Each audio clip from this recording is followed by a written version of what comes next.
નમસ્કાર વિદ્યાર્થી મિત્રો, આજના વિડીયો લેક્ચરની અંદર દરેક વિદ્યાર્થી મિત્રોનું હાર્દિક સ્વાગત છે. છેલ્લે લાસ્ટ લેક્ચરની અંદર આપણે ચેપ્ટર 8 સંપૂર્ણ કમ્પ્લીટ કર્યું. તો આજે નવું ચેપ્ટરની આપણે શરૂઆત કરી, ચેપ્ટર નંબર 2 જૈવિક વર્ગીકરણ. બરાબર, ચેપ્ટર નંબર 2 જૈવિક વર્ગીકરણ, જેને ઇંગ્લિશમાં વિદ્યાર્થી મિત્રો વર્ગીકરણનું અગાઉ તમારે આવી ગયું. વર્ગીકરણને ક્લાસિફિકેશન કહેવાય, એટલે કે બાયોલોજિકલ ક્લાસિફિકેશન.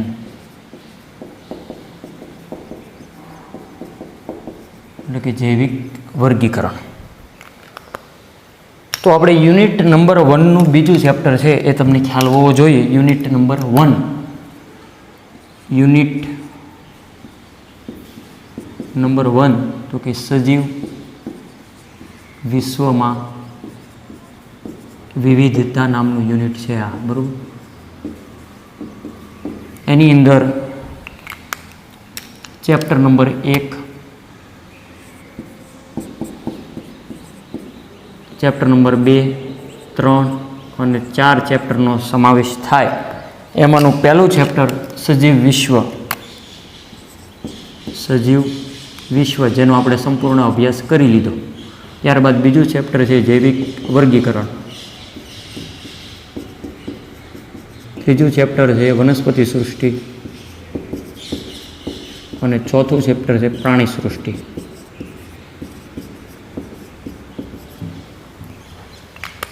તો ચેપ્ટર 1 આપણે જોઈ ગયા, બરાબર, અગાઉ. આજે આપણે ચેપ્ટર 2 એટલે કે યુનિટ 1, જેને યુનિટની એકમ 1 આવું નામ જે કંઈ આપેલું છે ટેક્સ્ટમાં, એકમ 1, એટલે કે સજીવ વિશ્વમાં વિવિધતાની અંદર આપણે પહેલું ચેપ્ટર અગાઉ લીધેલું. આજે બીજું ચેપ્ટર જૈવિક વર્ગીકરણ. આવા ટોટલ 5 યુનિટ છે જે તમને ખ્યાલ છે બાયોલોજીની અંદર. એમાં પહેલા યુનિટની અંદર 4 ચેપ્ટરો પૈકી આજે બીજું ચેપ્ટર જૈવિક વર્ગીકરણની અહીંયા શરૂઆત કરીએ. તો કે સાહેબ વચ્ચે 8મું ચેપ્ટર શા માટે લીધું? હવે એના ઉપયોગો અહીંયા તમને ઘણા બધા થશે. 8મું ચેપ્ટર તમે સમજી ગયા, એના ઘણા બધા ફાયદા હવે તમને અહીંયા જે કાંઈ આવશે કોર્સ રિલેટેડ વાત, એમાં તમને સરળતા રહેશે. તો વર્ગીકરણની અહીં આપણે વાત કરી. જો કે આગળના ચેપ્ટરમાં, ચેપ્ટર 1ની અંદર સજીવ વિશ્વમાં થોડી ઘણી વર્ગીકરણની વાત આવી ગઈ. અહીંયા આપણે વાત કરીએ માનવ સંસ્કૃતિ. આપણા ટેક્સ્ટ બુકની પ્રસ્તાવનાથી આપણે શરૂઆત કરીએ. માનવ સંસ્કૃતિના પ્રારંભથી જ વર્ગીકરણનો અમલ થતો આવ્યો છે ભાઈ. જેવા કે એ શેના આધારે એ વર્ગીકરણ આપતા હતા, તો તેમાં કોઈ વૈજ્ઞાનિક અસરને ધ્યાનમાં લેવામાં આવતી નહોતી. વૈજ્ઞાનિક અસરને ધ્યાનમાં લેવામાં આવતી નહોતી. ત્યારબાદ પ્રાકૃતિક પ્રેરણા. નેક્સ્ટ મુદ્દો આવશ્યકતા. આના આધારે કંઈક વર્ગીકરણ કરવામાં આવતું હતું. એ શું કહેવા માગે એ અહીં આપણે ડિટેલમાં સમજીએ.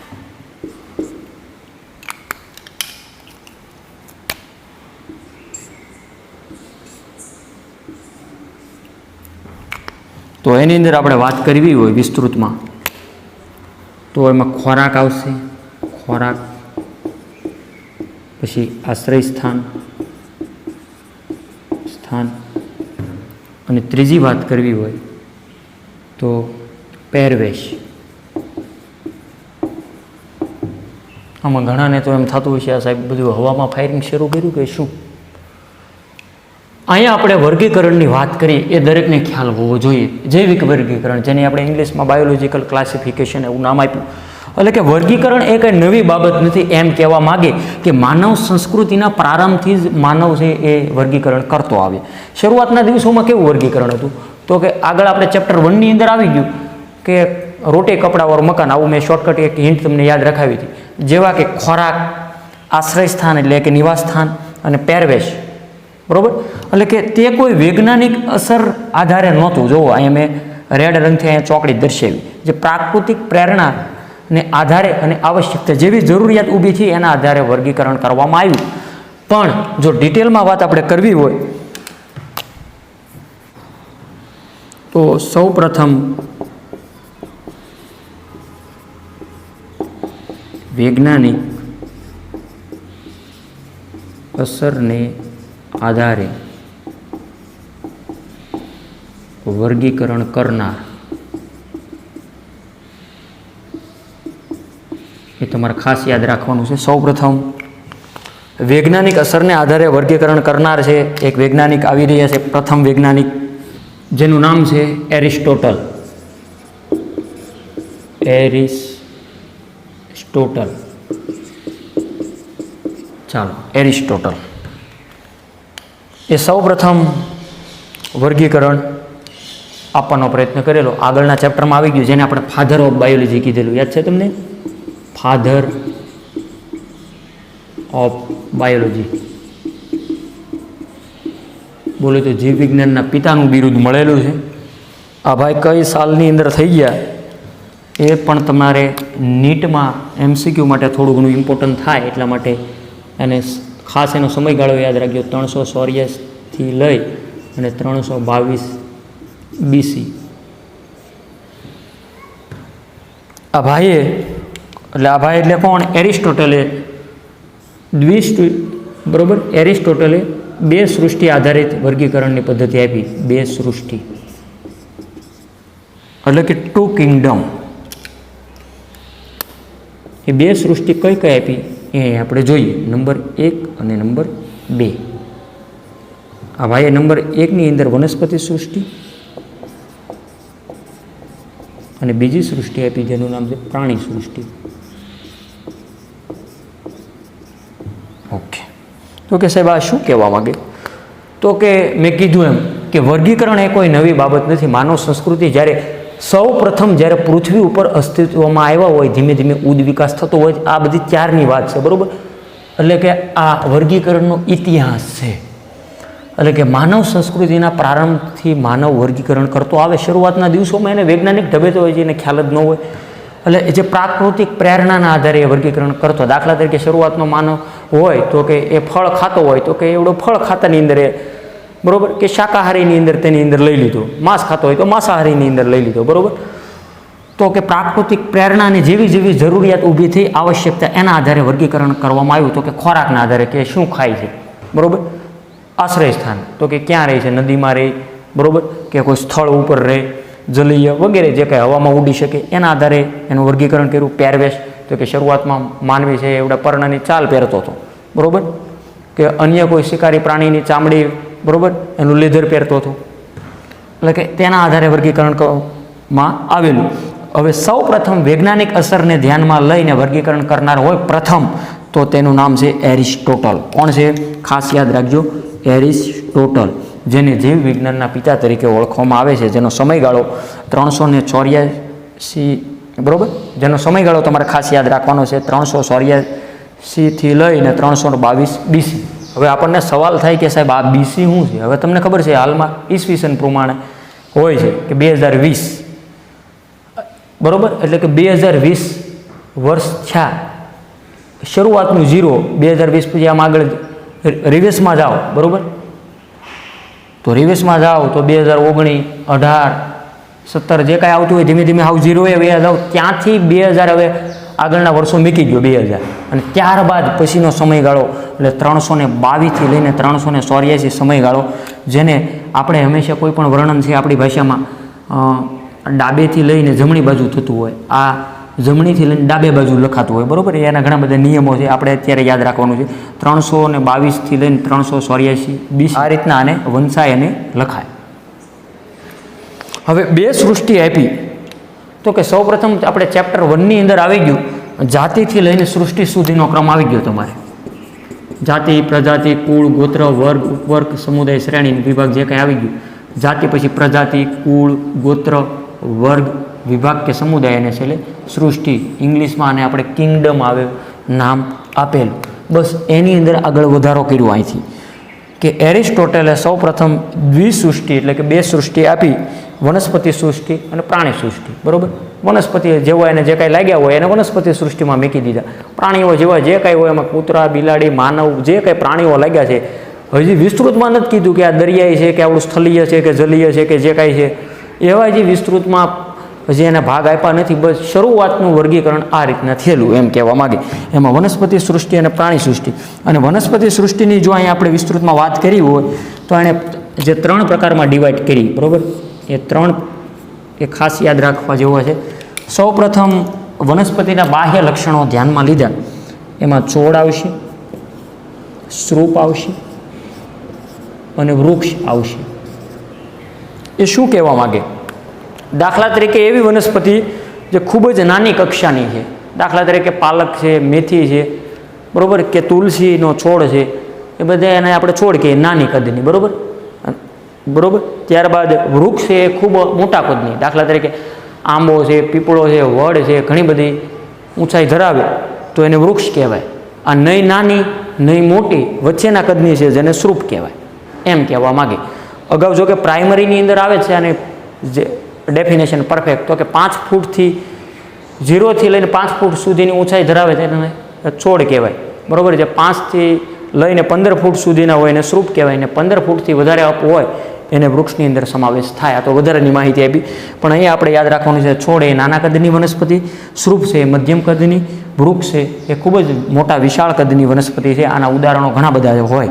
પ્રાણી સૃષ્ટિ તો જે ભાઈ એરિસ્ટોટલ જે જીવ વિજ્ઞાનના પિતા, તેને પ્રાણી સૃષ્ટિ 2 આધારે આપી દીધી. કે એણે એક તો એવું કીધું લાલ રુધિરવાળા પ્રાણીઓ 2 જૂથમાં વહેંચ્યા, બરાબર. નંબર 1માં લાલ રુધિરવાળા અને નંબર 2માં લાલ રુધિર વગરના.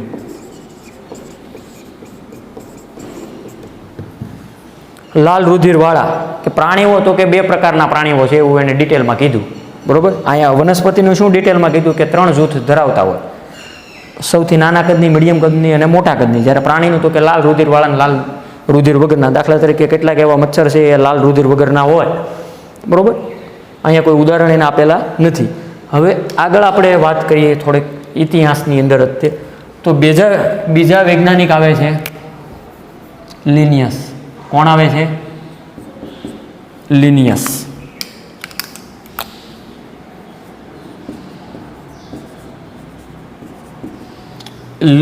લિનિયસ મને તમને ખ્યાલ છે વર્ગીકરણ વિદ્યાના પિતાનું બિરુદ મળેલું ચેપ્ટર 1 મુજબ. વર્ગીકરણ વિદ્યાના પિતા તરીકે ઓળખવામાં આવતા હોય તો તે છે લિનિયસ, જેનો સમયગાળો તમારે ઘણીવાર નીટમાં પૂછાતું હોય તો એ યાદ રાખવાનું. આમાં સાથે સાથે નીટની પણ માહિતી આપતો જ આવજો. 1758, બરાબર. ટેક્સમાં એટલું બધું વિસ્તૃતમાં નથી, અહીંયા મેં વિસ્તૃતમાં આપ્યું એનું કારણ તમને બધી માહિતી મળી રહે, બરાબર. સાથે ટોપિકની સાથે લિનિયસ તો કે લિનિયસ ભાઈએ છે તેને પણ દ્વિસૃષ્ટિ વર્ગીકરણની પદ્ધતિ આપી. 2 સૃષ્ટિ વર્ગીકરણની પદ્ધતિ આપી, જેને 2 કિંગડમ આવું આપણે કહી શકીએ. એ 2 સૃષ્ટિ વર્ગીકરણની પદ્ધતિ આપી એને પણ આ જ વાત કરેલી, બરાબર. તેને પણ એરિસ્ટોટલની જેમ 2 ભાગની અંદર વર્ગીકૃત કરી. પહેલી વનસ્પતિ સૃષ્ટિ અને બીજું પ્રાણી સૃષ્ટિ. તો કે આ ભાઈ આનાથી એરિસ્ટોટલથી કંઈક નવું કર્યું હશે તો જ એને અલગથી કંઈક રિસર્ચ કર્યું હશે. તો તેને સંખ્યાના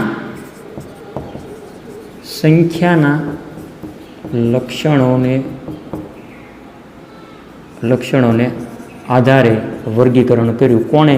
લિનિયસે. જો એ વાત કરવી હોય તો કે સાહેબ સંખ્યાના આધારે એટલે શું? દાખલા તરીકે જો કહું તો કે દલપત્રોની સંખ્યા. નેક્સ્ટ મુદ્દો કહ્યો આપણે કેવો હોય તો પુંકેસરની સંખ્યા,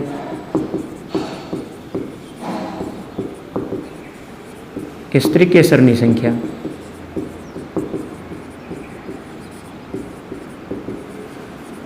ઓકે,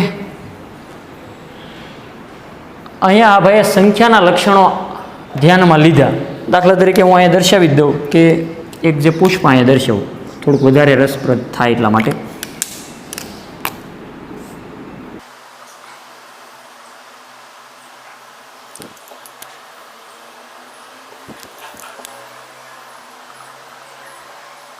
ચાલો અહીંયા જુઓ કે દલપત્રોની સંખ્યા એટલે કે પુષ્પોમાં આવેલી પાંખડીઓની સંખ્યા અહીંયા તમને કેટલી દ્રશ્યમાન થાય? 1, 2, 3, 4 અને 5, તો કે 5 જે પાંખડીઓ ધરાવતા હોય દલપત્રો, અને આ દલપત્રો ભેગા થઈને દલચક્રની રચના કરે. આગળના ધોરણમાં આવી ગયું ને આગળ હજી પણ આવશે, બરાબર. વિસ્તૃતમાં આખું ચેપ્ટર જ આવશે. જ્યારે આ છે વજ્રચક્ર, એમાં આવેલી જે વજ્રપત્ર એ આપણે ત્યારે ડિટેલમાં વાત કરીશું, બરાબર. કાં તો પુંકેસરની સંખ્યા અને તેની અંદર આવેલું સ્ત્રીકેસર ચક્રની સંખ્યાને ધ્યાનમાં લીધા. એના આધારે વનસ્પતિ સૃષ્ટિ વર્ગીકરણ કરી. જ્યારે પ્રાણી સૃષ્ટિ એ જે પ્રાણીઓને આધારે વર્ગીકરણ કર્યું, પણ આ વૈજ્ઞાનિકની ખામી હતી, જેને આમ તો ત્રુટીઓ કહેવાય, ત્રુટીઓ. એટલે કે આ ભાઈની ખામી શું હતી? કોની? લિનિયસની. તો તેને આ જે બધું લીધું એમાં આદિકોષ કેન્દ્રી કે સુકોષ કેન્દ્રી એની માહિતી વિસ્તૃતમાં આપેલી નથી. ત્યારબાદ સજીવો એકકોષીય છે કે બહુકોષીય છે, આવી પણ માહિતી આ ભાઈએ આપેલી નથી. ત્યારબાદ એના જે પોષણના પ્રકારની રીતે વાત કરવી હોય તો કે પ્રકાશ સંશ્લેષી છે કે અપ્રકાશ સંશ્લેષી છે,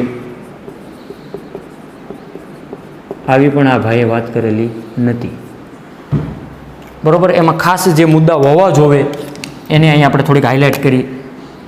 સમાવાતા જરૂરી લક્ષણો. સમાવાતા જરૂરી લક્ષણો જેવા કે કોષ રચના. બીજો મુદ્દો આવશે કોષ દિવાલની પ્રકૃતિ. નંબર 3 પોષણનો પ્રકાર.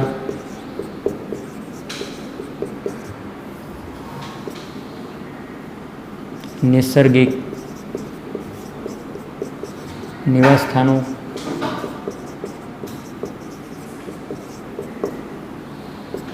પ્રજનન પદ્ધતિઓ.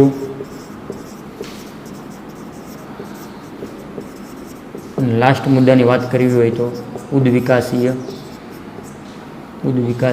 સંબંધો. તો કે કોષ રચના, કોષ દિવાલની પ્રકૃતિ, પોષણનો પ્રકાર, નૈસર્ગિક નિવાસસ્થાનો, પ્રજનનની પદ્ધતિ અને ઉદ્વિકાસકીય સંબંધો.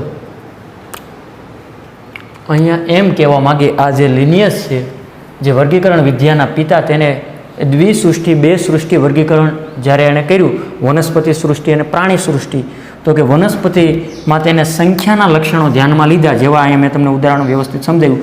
દલપત્રો, પુંકેસર કે સ્ત્રીકેસરની સંખ્યા જેવી હોય એ ભાગમાં એને ડિવાઈડ કર્યા. કે દાખલા તરીકે 5 ધરાવતા હોય દલપત્રો, એની એક આખું જૂથ બનાવ્યું. 4 ધરાવતા હોય એનું એક બનાવ્યું. 6 હોય, જે કાંઈ લાગુ પડતા હોય એવા વિવિધ જૂથ બનાવ્યા. જ્યારે આ વૈજ્ઞાનિક એટલે કે લિનિયસની ખામી શું હતી? તેને આદિકોષ કેન્દ્રી છે કે સુકોષ કેન્દ્રી છે આવું કંઈ દર્શાવેલું નહોતું. એક કોષીય કે બહુકોષીય આવું પણ એની ડિટેલમાં વાત કરેલી જ નથી. જ્યારે જે પ્રકાશ સંશ્લેષી કે અપ્રકાશ સંશ્લેષી, બરાબર, કે વનસ્પતિ હોય તો પ્રકાશ સંશ્લેષણ કરે કે ન કરે, આવી કંઈ એને વાત કરી નથી. જોકે વૈજ્ઞાનિક રીતે સમાવાતા જરૂરી લક્ષણો એટલા એને ધ્યાનમાં લેવા પડે, જેમાંથી આ ભાઈએ એકેય ધ્યાનમાં લીધું નહોતું. જેવું કે કોષ રચના, કે કોષ શેનો બનેલો છે, બરાબર, કે એની કોષ દિવાલની પ્રકૃતિ. દાખલા તરીકે વનસ્પતિ હોય તો સેલ્યુલોઝની કોષ દિવાલ હોય તો અર્ધપ્રવેશશીલ પટલ તરીકે વર્તે, બરાબર, કેટલાક અણુને અંદર જવા દે, કેટલાકને બહાર આવવા દે વગેરે.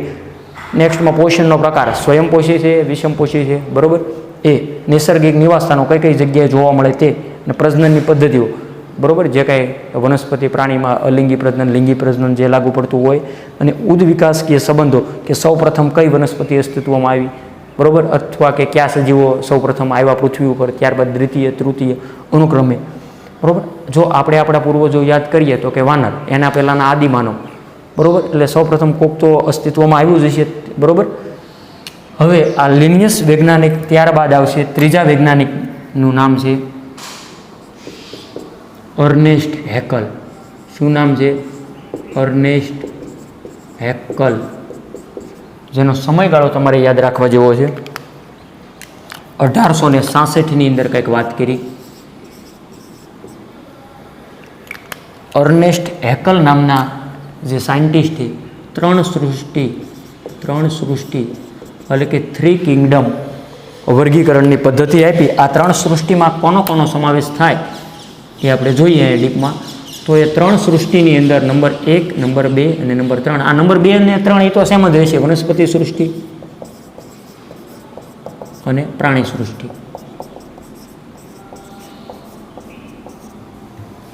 અને અહીંયા એક આ ભાઈએ નવી ઉમેરી હોય અર્નેસ્ટ હેકલે, જેનું નામ છે પ્રોટિસ્ટા સૃષ્ટિ. બરોબર.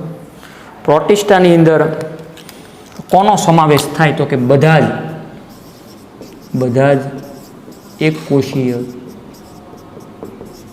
સજીવોનો સમાવેશ પ્રોટિસ્ટા સૃષ્ટિની અંદર કરવામાં આવે. આવું આ ભાઈએ કોણે કીધું? અર્નેસ્ટ હેકલે. બરોબર. જો કે ટેક્સ્ટ બુકની અંદર તો આપણને વધીને 5 સૃષ્ટિ સુધીનું વર્ગીકરણ આપ્યું છે, પણ નીટમાં ઘણીવાર 7 સૃષ્ટિ સુધીનો ઉલ્લેખ આવી શકે. એટલે હવે જે હું નેક્સ્ટ લખું છું એવડી 4થા નંબરની સૃષ્ટિ, ત્યારબાદ 5 સૃષ્ટિ વર્ગીકરણ પદ્ધતિ કોને આપી, 6, 7, એ આપણે બધી માહિતી A to Z જોઈ જ લેવી છે. હવે કંઈ બાકી રાખવું નથી. ઓકે, તો આ આટલી વસ્તુ જોઈ લો. નેક્સ્ટ આવે છે 4 સૃષ્ટિ વર્ગીકરણ પદ્ધતિ.